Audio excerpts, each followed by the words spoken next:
How's it going, everybody? Nerds Rising here, and welcome back to the Nerd Cave. In today's video, we're going to be taking a look at some absolutely insane spice in the Open Great League, featuring a Hundo level 50 Wooloo. Now, if you guys are not familiar with a Hundo level 50 Wooloo in the Great League, it does not even break 800 CP. It's sitting at like 798 CP, so this thing is just vastly underpowered. It has terrible moves, tackle and stomp. Really not going to be winning any meta matchups, and the wild charge, unfortunately, really doesn't do it any favors, considering that by debuffing its attack, it basically gets one-shotted by every single charge move, so definitely not a pick I would recommend to anyone at all. But fortunately for us here, 89 CGY Flames fan is an absolute mad lad. He's already hit Legend, very, very talented battler, and before he powered this thing up into an Ultra League double, he decided to run it and see if he could get some wins for us. And unfortunately, he did not get very many wins whatsoever. He dropped like over 300 elo using the team, but he was able to get a couple wins, guys. And one of the wins you're going to see in this video, towards the very end of the video, is quite literally one of the craziest wins I have ever seen in my GBL career. So make sure you stick around to the end of the video. It is going to be a shorter video just because, again, he did not win very many battles, and I'm not going to show you guys 25 minutes of poor little Wooloo getting destroyed over and over again, but definitely make sure you watch the whole video, guys. It's going to be a fun one. Let's get right into it here. And he does use a couple different leads as well. The first few battles are going to be a Pelipper lead, and he leads into a G-Fisk here and actually overfarms by one there, recognizing the opponent was probably not going to throw right away, and does catch the Rock Slide on the double. So very nice play there. The opponent brings in a Venusaur, and I guess this is okay. I mean, the Wooloo, I was going to say, like, you're not really trying to keep the Wooloo away from anything because basically everything is going to be the Wooloo, so this is fine to see the Venusaur here. Unfortunately, the double did take some damage from the Rock Slide, so they cannot live the Frenzy Plant.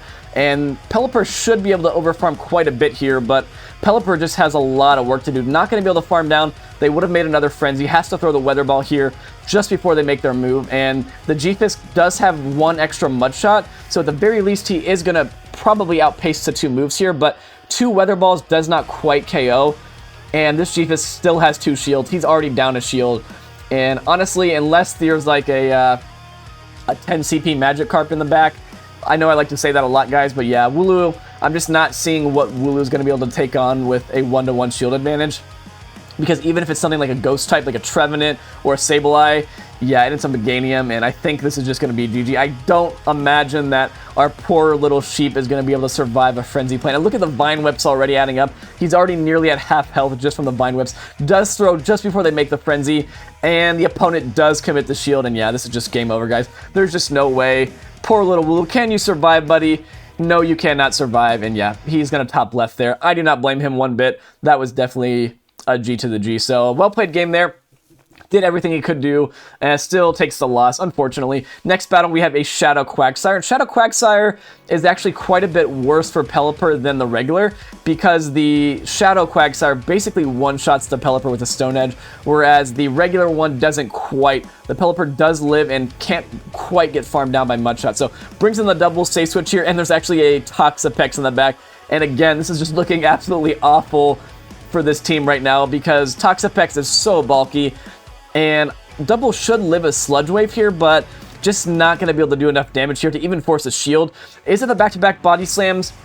Not sure if he's going to live that Poison Jab, though, so does go for the payback, and actually did live it, so could have gotten off too, but doesn't matter. Either way, very nice counting there. Recognizes that the opponent was already at the Sludge Wave, throws the Weather Ball on the CMP tie here, and just really needs our Pelipper to have a good matchup in back, I think, because this is really, really rough. And is he actually going to call the bait here? Does call the bait, and it's a Mud Bomb. What an absolutely savage call there. And this will more likely be a Stone Edge, so going to shield this up. And it is the Stone Edge, so making all the correct calls here. But the opponent does still have two shields, and actually going to commit both shields here and farm all the way down. What is that final Pokemon? And it's a Shadow Charizard.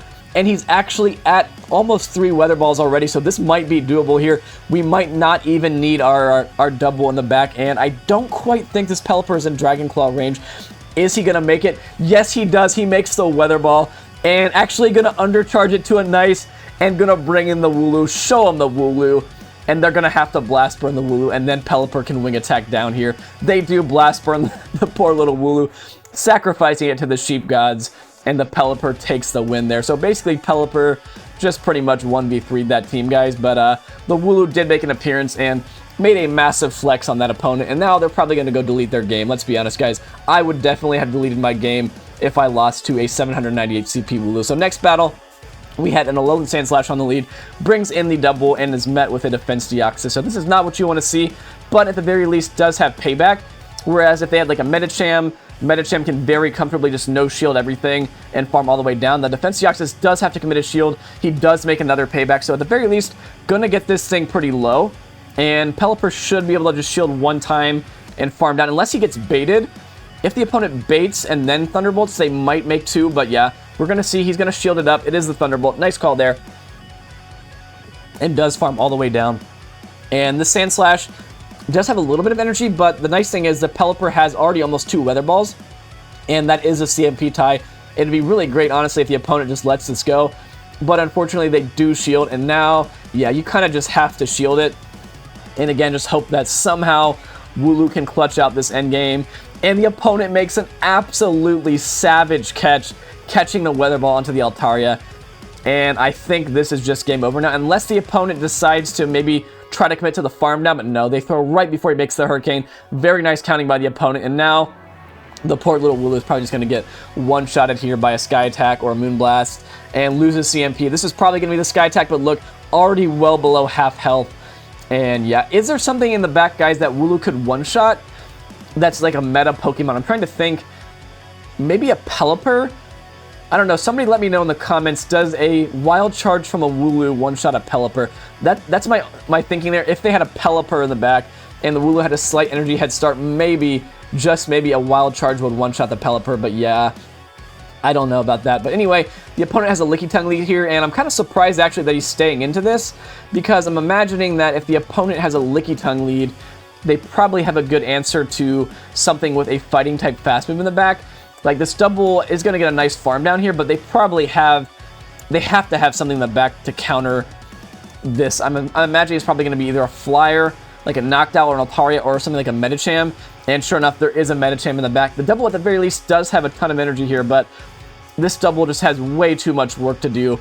And I'm imagining they're probably not going to be ABA weak to double kick, so their back Pokemon is also probably going to be countering the Wooloo. Although, to be honest, again, basically everything is going to be countering the Wooloo, so unless the opponent either, I think our win cons at this point are either A, the opponent just dies for some reason. I don't want them to die, but if they drop dead, that's a win con. If they have a 10 CP Magikarp in the back, if the opponent lags and just stops tapping their phone, or yeah, if a meteor just like strikes the house of the opponent while he's playing the game, those are pretty much the win cons at this point, guys. It's a Ninetales, and yeah, this is just going to be game over, guys. So, unfortunately, that doesn't even do half. Oh my gosh, that Wild Charge literally did nothing at all to the Ninetales. That is embarrassing, and that is a good game. So, Flamespan doing everything he can here. And by the way, this is now the Medicham leads. We're into Medicham leads. And look at that, guys. Nerds Rising has created multiple graphics for this video. What an absolute boss. And we're leading into a Dugong here, which is pretty nice. The unfortunate thing is, when you see a Dugong lead, oftentimes there's a team going around right now that consists of a Dugong lead with a Bastiodon in the back and a Medicham as a safe switch. And unfortunately, yeah, I'm just thinking the Medicham on his team here is going to have to do way too much work to win this game.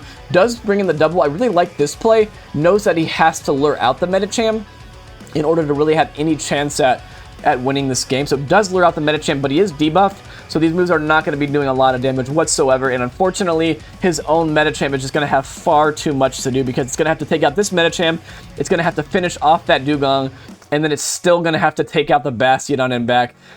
Unless, of course, it's not a Bastiodon, in which case you guys have heard my win cons for what Wooloo needs to see in the back to win. Either that or the opponent just has a massive medical catastrophe, which we don't want to happen. But yeah, unfortunately going to be far too low, I think, after this Medicham gets taken out. They do bring back in the Dugong. Here I could see you maybe switching into the Wooloo to save some health on the Medicham. And unfortunately, is it going to be a Bastiodon? Yes, it is. It's a Bastiodon, guys. And you already knew it was coming. But unfortunately, the poor little Wooloo is going to just get smacked down to smithereens. And the opponent's probably just going to flamethrower the Medicham as soon as they get the farm down, and that's going to be a GG. And actually, it looks like the opponent is going to flex here and just fully smack down. And wouldn't it be awesome here, guys, if he was running Dynamic Punch on that Bastiodon? They go for the BM farm down, but just imagine, I'm just imagining myself in a blissful paradise right now where the Medicham Dynamic punches that Bastiodon to the face and sends it back to where it came from. And I'm assuming where it came from is probably the depths of hell, because I absolutely hate Bastiodon. No offense to any Bastiodon users. Actually, you know what? Offense to Bastiodon users, guys.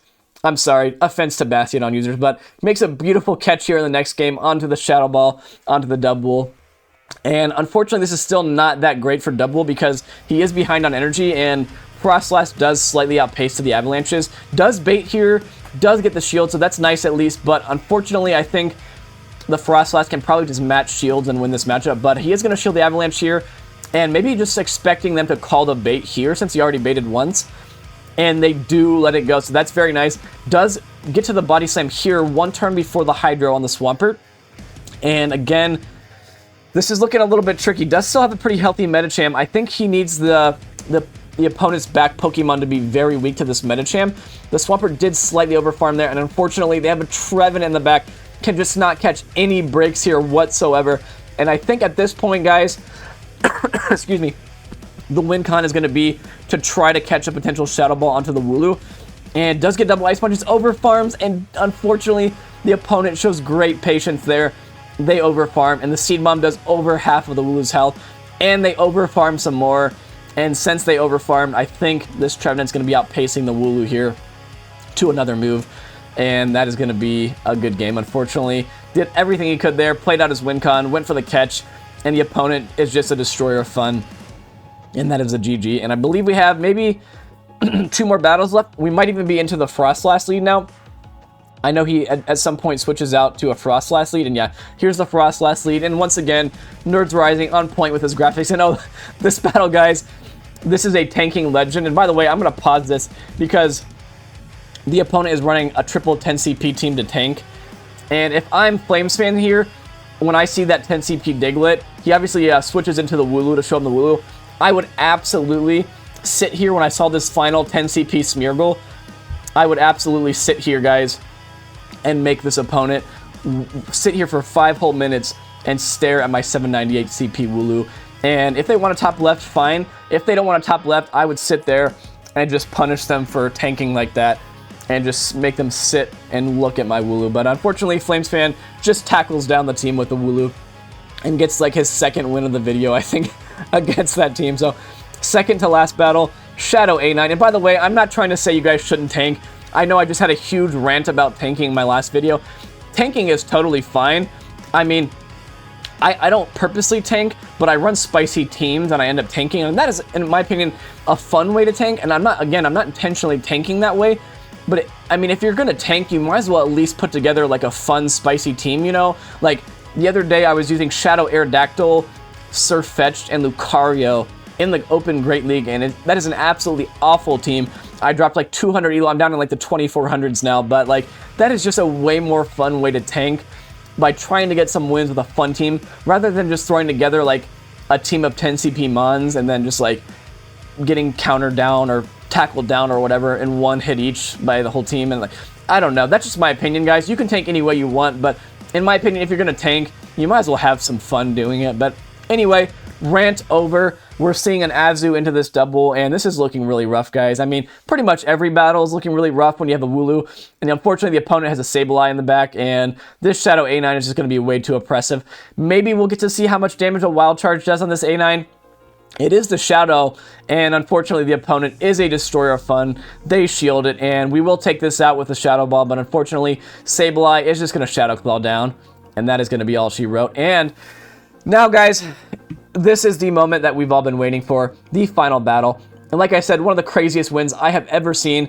We're going to watch it again, and it is just so good, guys. Just wait. We have an Azu on the lead here. Pretty neutral. Honestly, despite the type disadvantage, this is actually not that bad for the Frostlass, because Frostlass does outpace to the moves, and after a handful of Powder Snows, 2 Shadow Balls does just about KO here. So the opponent goes for the play rough. We do shield it up, and they did shield our first Shadow Ball as well. And does overfarm, throws on perfect timing here, and this Shadow Ball will as you're going to see, just about put this thing into a range where another one KOs. So probably going to let this go now. Does let it go. Shouldn't quite KO. Does barely survive that, and actually going to save the energy. Banks a Shadow Ball, saves the energy there, and brings in the Double. Double will absorb this move, and I think the opponent didn't bank very much energy at all when they switched out there, and does lure out a G-Fist. So at the very least, it's nice that the Wooloo doesn't have to see this. Now, obviously, we've already seen that Wooloo basically doesn't want to see anything at all, but at the very least, all the moves would be resisted on this thing with the Wooloo, so that's something, I guess, at least. But does just go full payback there, no baiting. The opponent tries to call the bait, they get payback back to their Pokeball, and they bring back in the Azu here. And again, I think the Azu was basically energy dry there, so we're going to be able to overfarm massively. Gets the body slam off, the opponent lets it go, and they have a Cresselia in the back, and if he can get the shield here with the payback, we might be able to Shadow Ball this Cresselia. Can he do it? And the opponent lets it go. That is absolutely awful. And they perfectly overfarm, and they get their move off before he gets to the body slam. And now this is looking extremely rough. He has to bring in the Wooloo here. And the question is going to be, can Wooloo live a move? But no, catches onto the Frostlass. Tried to go for the CMP sack there, but was one turn early. And the opponent just basically fully takes out his Frostlass. All the energy goes to waste. Can Wooloo survive a Moonblast? And it does survive. Can he make the back-to-back stomps here? And he's just at the back-to-back, guys. If Wooloo lives this Psycho Cut, he has the back-to-back. And Wooloo lives the Psycho Cut on 1 HP, guys. Literally, look at the HP bar. That is 1 HP. The Wooloo clutches it out against the Cresselia, guys. And that was an Azu Stunfisk Cresselia team being beaten by a 798 CP Wooloo. You will not likely see scenes like this anytime in the near future. So thank you everyone for watching. As always, thank you to CGY Flamesfan here for sending in some absolutely crazy battles. I know we did not see that many wins, but just some massive respect to this guy for running this team in the Open Great League. And yeah, if you guys haven't seen my top wins of the month from July, definitely make sure you check that out. Flamesfan actually did come in 2nd place out of 10 in that, only being beaten out by the Shadow Master himself, Jamie Finn. So huge shout out to him again. Thank you guys for watching. If you want to come check me out on Discord, the link is in the description. I have fixed the link. It does work now. Sorry to anyone who tried to join recently because the link unfortunately expired. I didn't realize it, but it's fixed now. If you want to send in battles to me, I do have a battle submission form in the description. And if you want to send me in a battle for the top wins of August, that form is also in the description. And that being said, if you're new to the channel and you're not subscribed, please consider doing so, because the more subscribers we can get, the more Pokemon my wife will let me play.